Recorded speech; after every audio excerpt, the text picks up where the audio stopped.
Welcome to Party Crashers. We are live from the Chicago whereabouts unknown Northwest. OPSEC. What's up? We're here with Andrew Herrera of Herrera Strategies, our Chicago politics / Chicago correspondent, which is kind of a wound to my soul because I feel like Captain Planet in the city of Chicago. The further away I get, the weaker I become.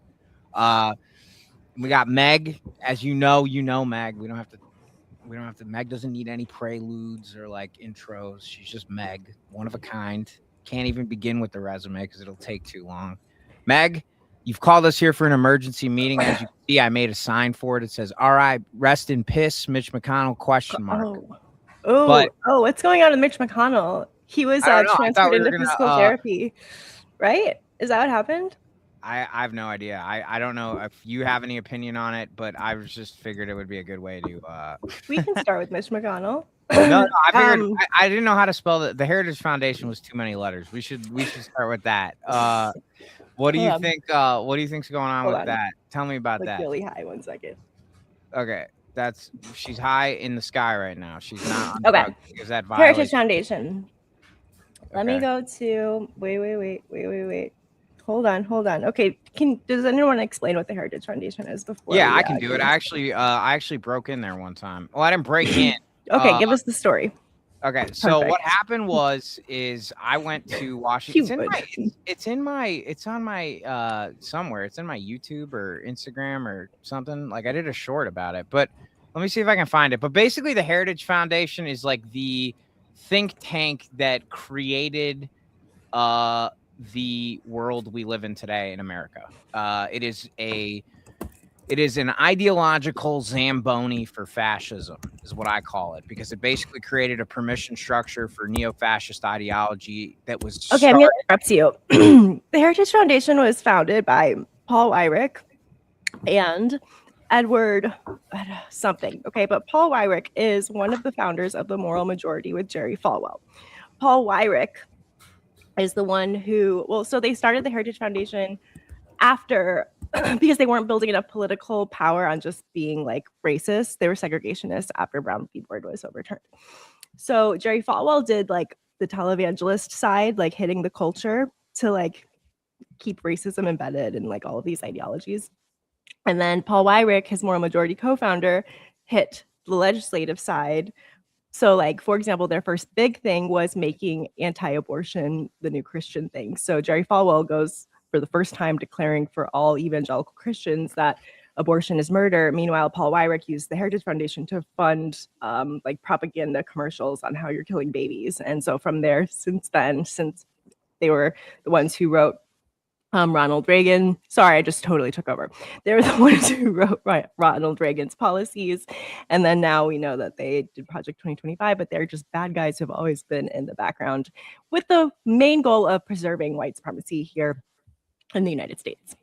No, thank you for, thank you for doing, I do heavy lifting with light equipment. That's why I think it's always better for you to jump in and talk about like the history portion, unless it's like history stuff that I happen to know about, which usually takes place between 40 and 50 years ago.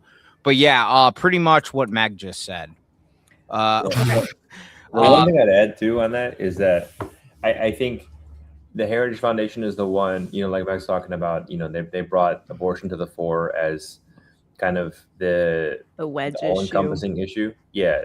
And the wedge issue, basically, not only was it a wedge issue, but it was kind of like an all-encompassing issue where they got people so wound up about it that people would knowingly vote against their own self-interest to just because of abortion. And so that really only works in like the two-party system, because you would have Democrats who are moving out, who are like on one side of the issue, and because they're on one side of the issue, the Republicans could be for literally anything else, as long as they were on the right side of abortion as far as the conservatives are concerned.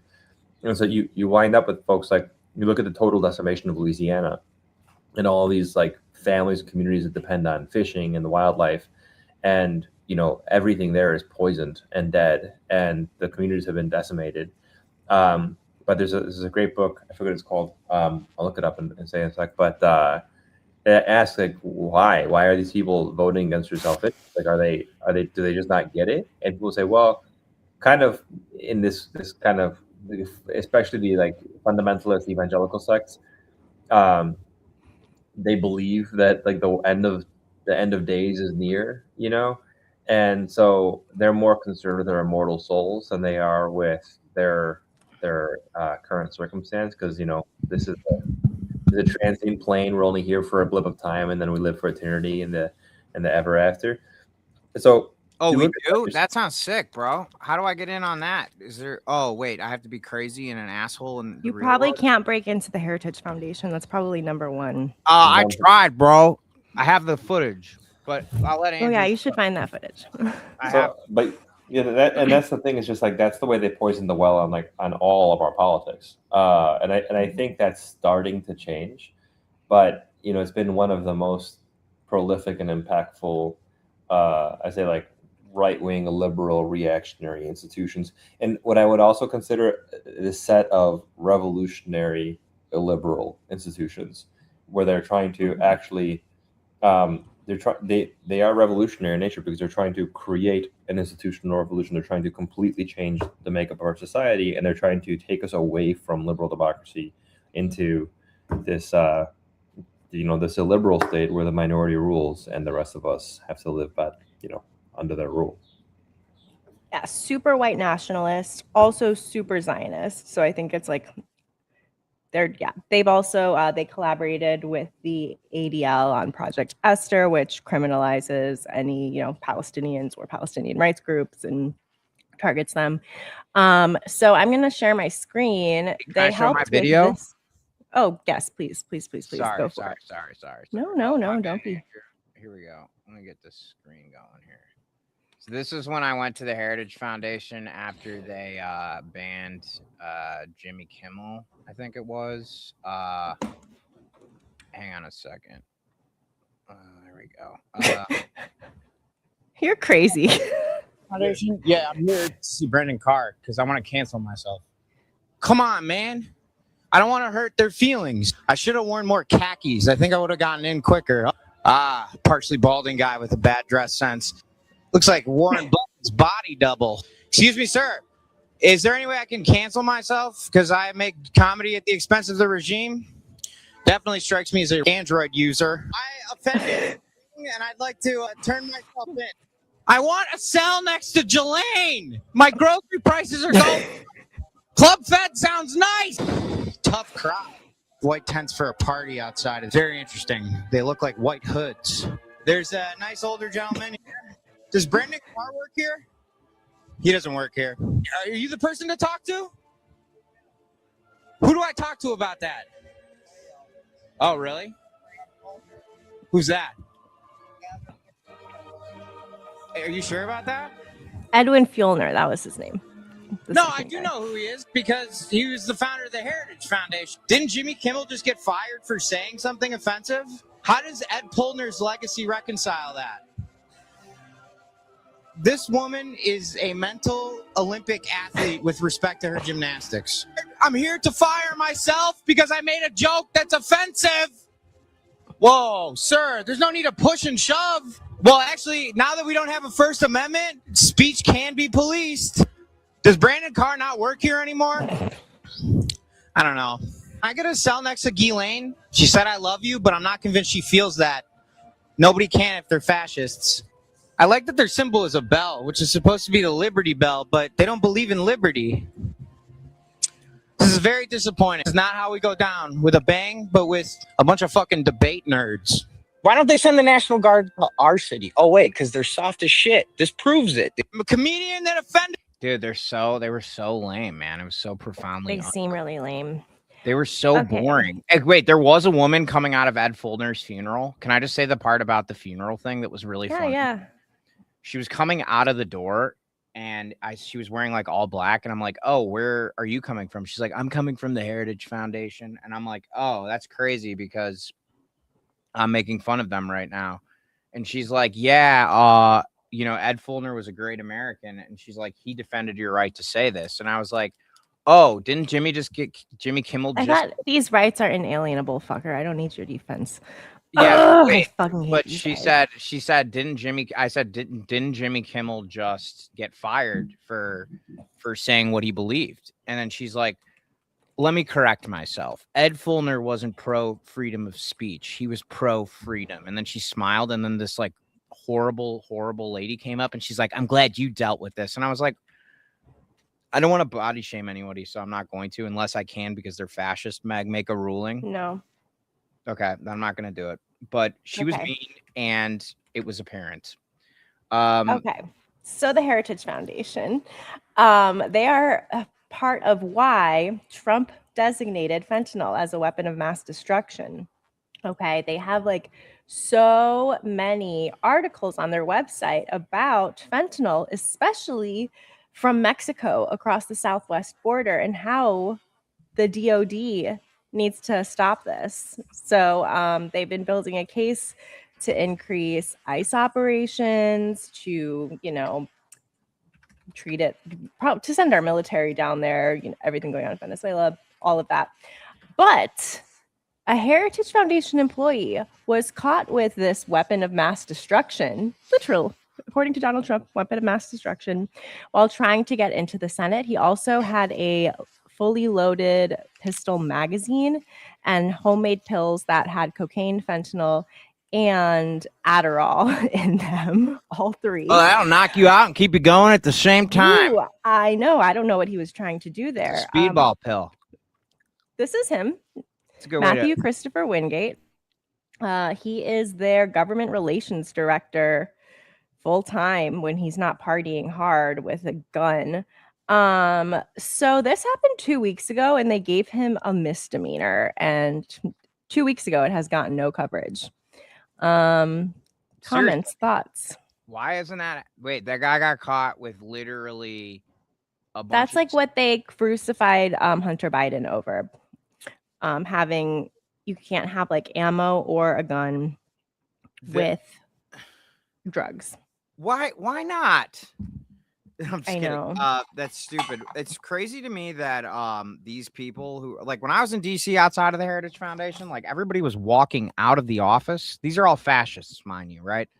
Fascists are like, they wear the most boring clothes and they do the most lame stuff to have fun. They just do the same stuff we do, except they do it hidden in shame.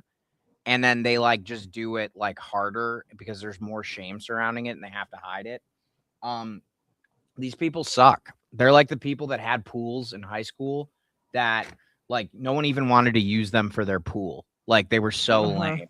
They're like, dude, I do not want to have spent any time with a model debate kid who's like gonna like filibuster because I'm trying to pass sanctions on human rights abuses. Andrew, sorry, I'm kind of reaching here. I'm trying to get organized. So what do you got? No, you're all good. Yeah, I think the thing here is that, yeah, it's like you said, it's just that the total hypocrisy of the whole thing.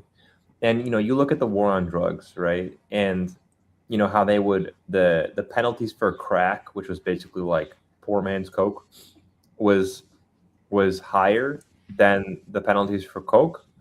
So you would actually, like, if you were trafficking pure cocaine. Can I drill? Oh, sorry. Go ahead.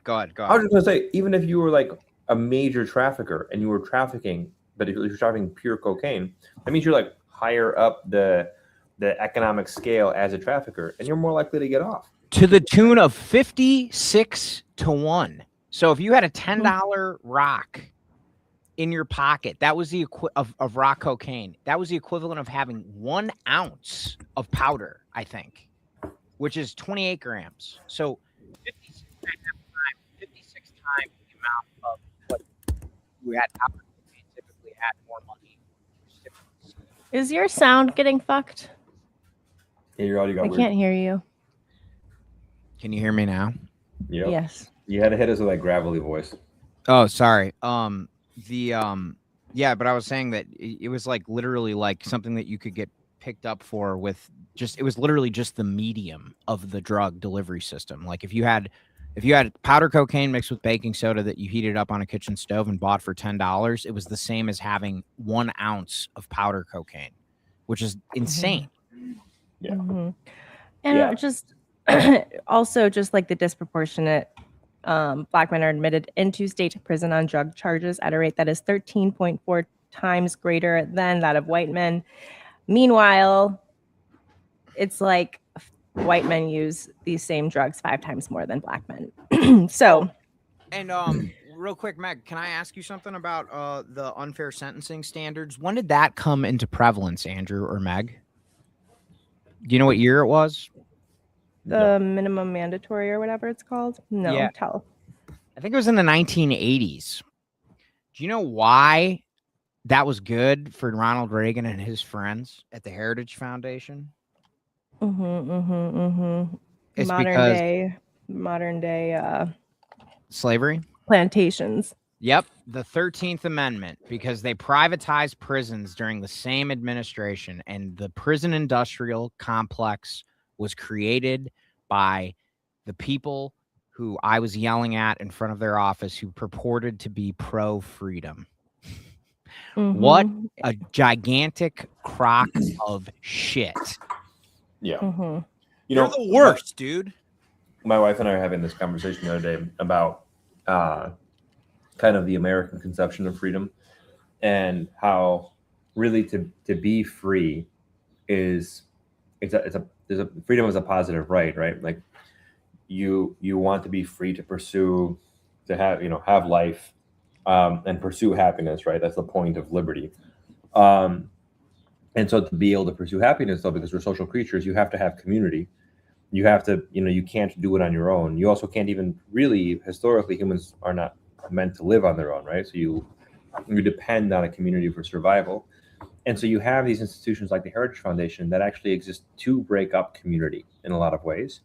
And so they'll preserve this certain kind of like abstract notion of liberty. And that's kind of what they're supposedly fighting for, while simultaneously what they're doing is like we're saying, like highly illiberal, where they're actually, they're taking away your freedom by, and not just directly, pushing for these increased penalties and pushing for these extremely punitive policies, but pushing for policies that are deliberately structured to break up community, so that you look at, and I think this is something that we're seeing echoes of right now, where you look at the post-civil rights era. So you look at 80s and Reagan, that was very bad, but even before that with Nixon, right?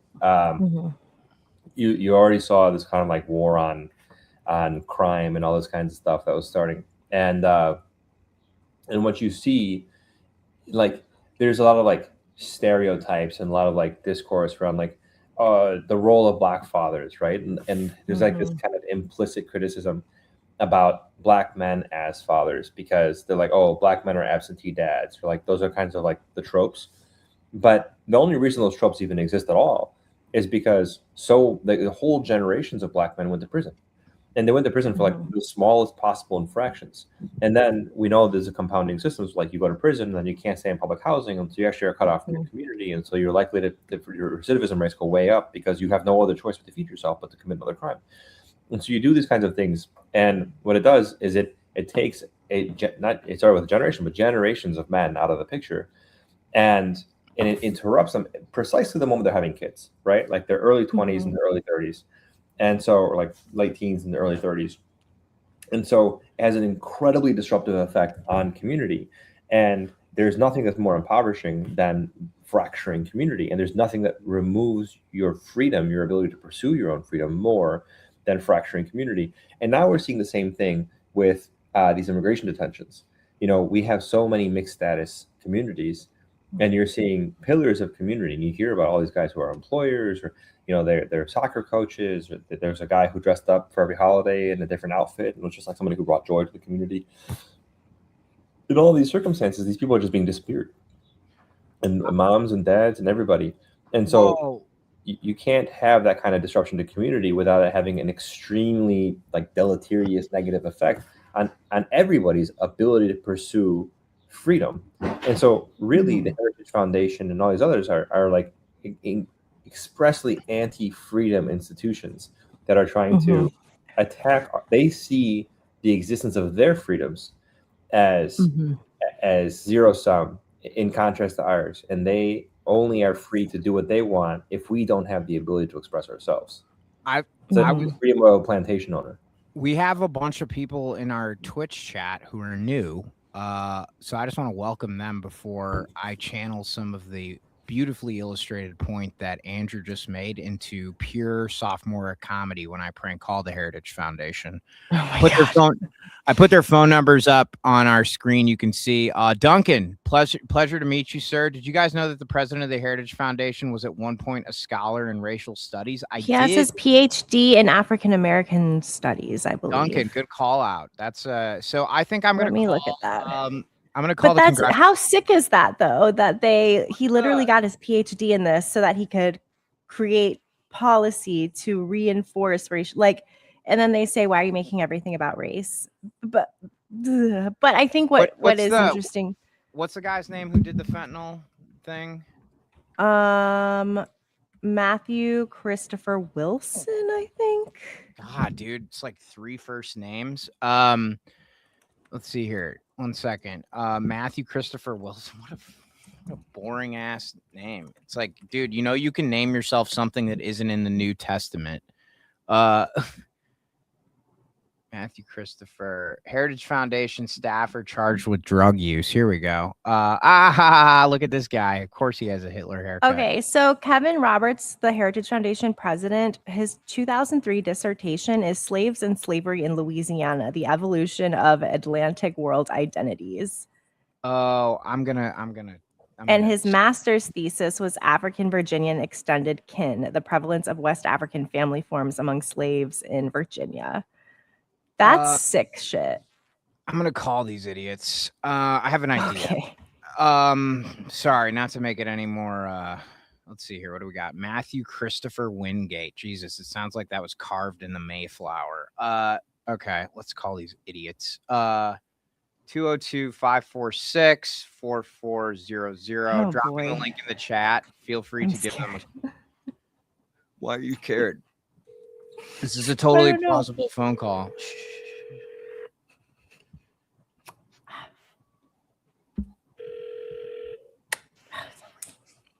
Thank you for calling the Heritage Foundation. How may I direct your call? Yeah, hi. My name is Franklin Wright. I was looking to speak with Christopher Wingate. What is it regarding? His name's Fast Chris, the way I know him. He owes me well, we have a business transaction that's yet to be settled. Okay. Please hold. Thank you. Anybody know who Frank Wright is? Like Frank Lloyd Wright? I don't know why this is giving me anxiety. Either away from their desk or otherwise unable to answer the phone. Please leave a message after the tone. Thank you. Goodbye.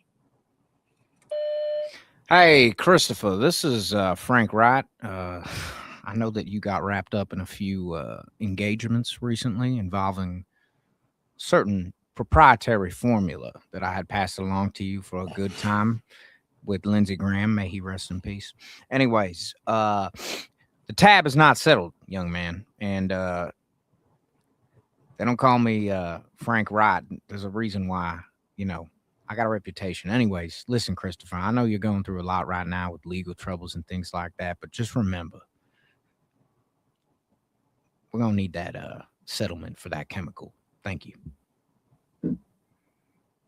Wouldn't it have been crazy if he answered the phone? Yeah, Frank Wright is the guy. Frank Wright is the guy Christopher Walken plays in what's it called? These people know too much peace, which I think is going back to what Andrew was saying is like. Wait, I didn't get to finish my reference.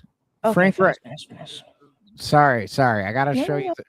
Watch. Christopher Walken is Frank Wright from the guy from he talks about in Notorious B.I.G. in that song. You know what I'm talking about? Mm-mm. Hang on a second. You know what it is. It's from King of New York. Yes, King of New York. Thank you, dude. I was dying. Frank Wright. Here it is. Oh, YouTube really wants me to watch that movie. It's I haven't seen it, but I keep getting all those clips. Oh, dude, I love this movie. I've never seen it, but it looks cool. It does look cool. Anyways, sorry, Meg. We can go back to what you were talking I about. just know we're trying to be like good on time today, so I'm trying to keep That's things true. We're already moving almost. along. Yeah, that's true. That's true. Yeah. So though, getting back to the fact that I feel like the Heritage Foundation really operates in, I mean, a lot of these people just operate in silence. What do you think people need to like be doing? Like what are some takeaways that you want people to have from Look, this? for me, the thing is that the right, if you like, I'm not the first one to say this, right? So it's nothing new, but maybe it's new to some of the listeners. The right really got its start under Barry Goldwater, like the new right got its start under Barry Goldwater. And I like to say that Barry Goldwater was the Bernie Sanders of the right, or Bernie Sanders is our Barry Goldwater. In the same way that Bernie, his 2016 campaign, I think it really made the left, right, like the true left, not like these shit lib Democrats, but the true left kind of wake up and realize like, shit, we need institutions. We've been asleep at the wheel. We've been losing for a long time, and we don't have any institutions to be able to mount a credible bid for power. We just don't. And so we started to see these organizations pop up, Justice Democrats and Data for Progress, and all different kinds of institutions started to pop up then. The Republicans, or not even the Republicans, these like illiberal reactionaries, they started doing this back under Goldwater, right? So this is like the 1960 campaign for president. So they've been building this for an extremely long time. And the Heritage Foundation is just one cog in this very well-oiled machine. And the Heritage Foundation is a think tank, and the think tanks are all associated with LLCs or all these consultancies that are able to do the ad buys, the lobbying, the whatever else. And then you've got the C3s and the C4s that are able to, the C3s do the advocacy and the C4s politicize it and do lobbying. And so you have this entire campaign apparatus. And they've been able to use that to extraordinary effect over the past 50 years. And that is what birthed, when the Tea Party came out as a truly populist reaction to voter discontent, these institutions weren't really behind that, but they were able to seize on it. And they seized it and they broke the Republican Party. And they've completely taken over the Republican Party now. And what they've really done that people don't quite recognize, I think, is because they've actually displaced corporate interests, right? And it feels weird because you look at corporations kind of running the Republican Party. But at the end of the day, the corporations have to kind of be careful, because you see there's a hierarchy now where like the MAGA right wing is inherent. A lot of it is inherently anti-corporatist, and the corporations have to kind of kowtow to the populist line, and that is the recipe for fascism, right?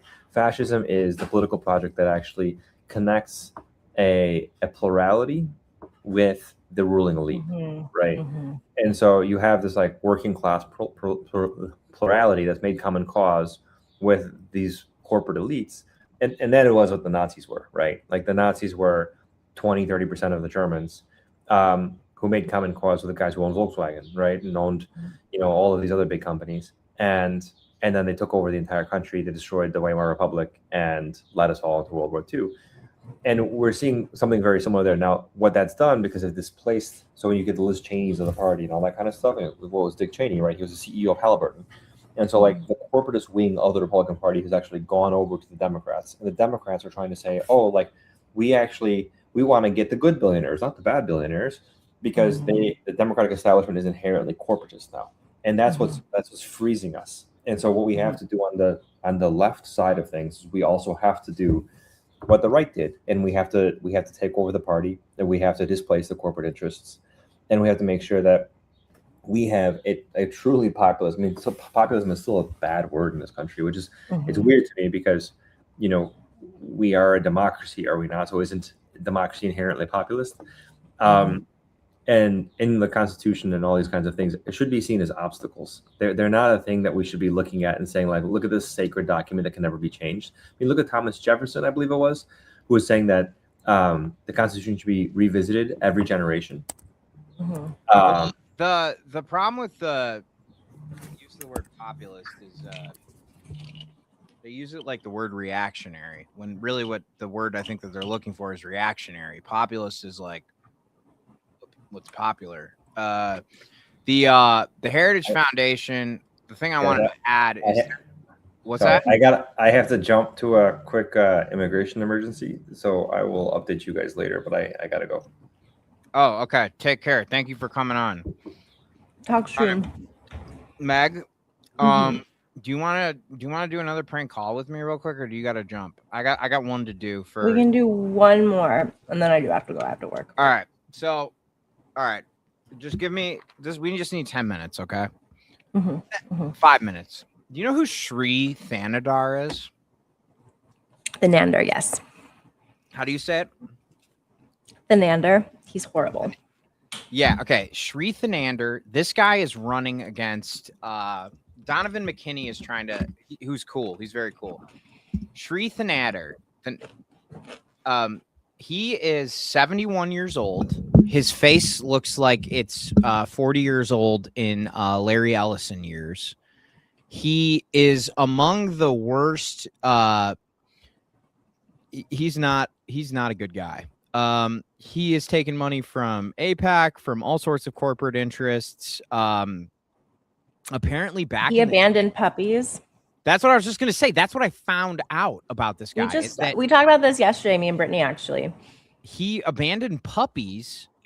I found out that he owned like a pharmaceutical testing lab, and then he was like, "Oh, have you seen the video of when they rescued the puppies and they had never touched grass before? So they were like, it was so fucking sad. Oh my god, it's so fucking sad." But you know, this guy is like, it's crazy because he's supposed to be a Democrat or whatever, but he moves like a tech oligarch, and I also like he doesn't I don't know. I don't like him. So I was gonna prank call his office. Do you think I should or no? I don't know. I mean, I feel like the office prank calls have been like kind of like stale, right? Yeah. There's got to be something else we can do. I feel like there's something else we can do. Like, maybe we can make that. Yeah, I feel like there's something. It's gotten kind of stale. The Haley Steven one was great though. That one was funny. And the Lindsey Graham one, but I feel like otherwise they've been kind of. Yeah. I feel like we have to switch techniques. Yes, good call. See, this is why me and Mag are good co-hosts, because I think we got to do something more creative. We challenge each other. Should we tease our next? The reason why we're going short today. Should we talk about why we're going short today? Yeah, let's talk about it. We have a big guest tomorrow. Honestly, do you even know how we book these guests? Do I know? Yeah, like they seem too big for our tiny stream. But we got Jamal Bowman coming on tomorrow at 2 p.m. He is going to be talking about, well, he can talk about whatever he wants. It's Jamal Bowman. He's the coolest dude. He's the realist. He was like, him and Cori Bush were really the first ones to stand up to AIPAC, and they were ousted from their seats. AIPAC got them out of their seats a few years ago. Now Cori Bush is rerunning in St. Louis. Jamal Bowman has been working on supporting other progressive campaigns and causes. And he is writing a new book called Unpolished. He's releasing a new book called Unpolished. So he's going to talk about that. And then we're going to talk about some of the primaries that have been, getting hit by AIPAC as well, like in Michigan. And we're going to talk about we're going to talk about fun stuff too. We're going to talk about fun stuff too. I kind of just want to see what he has to say about just like, hey man, like, what are you doing? Like, what are you up to? Like, because like, I feel like since he left Congress, that's when I've like, I don't know. It's just, he's cool. I want to just learn more about him, what he's doing. He wants to hang out. Maybe I can talk with him about hip hop and stuff. Because I know he's really big. I saw him rap an entire Wu-Tang song after he introduced himself on stage. So I kind of want to ask him. So it's going to be really fun. Tomorrow, 2:00 Central, 3 p.m. Eastern. Congressman Dr. Jamal Bowman. I think he's a doctor. He's a PhD in something, right? Education, I think. Yeah, PhD in education. We're going to go Congressman Dr. Jamal Bowman. All right. So that's it for us today. Short stream, fun stream. We had Andrew on. Hey, if you're watching us on Instagram or you are on TikTok, we love your support. We don't monitor those chats. So if you could please click the link in our bios. We are being shadow banned from platforms owned by the Ellisons or Mark Zuckerberg. So that's the easiest way you can support us. We're never paywalling our stuff, but even if you just watch our YouTube videos, that gets us one step closer to making a living doing this stuff. Mag, good find on the Heritage Foundation story. Let's take the rest of the day and recuperate. All right. Chat later. Bye, y'all. Thank you.